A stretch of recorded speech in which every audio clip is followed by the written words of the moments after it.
Chào chú vẹt này nhảy lambada nhé. Nào.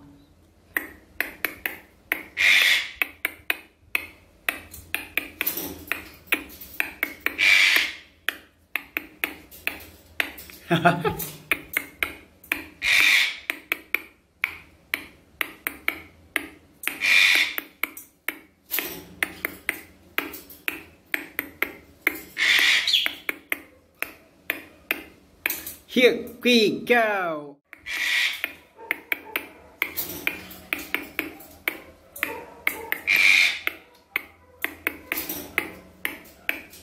Chừng. Good boy. Giỏi lắm. Tiếp tục nhảy.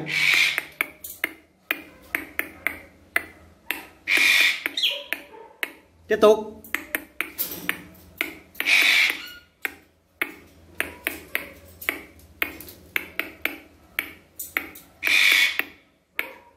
Dừng. Dừng lại.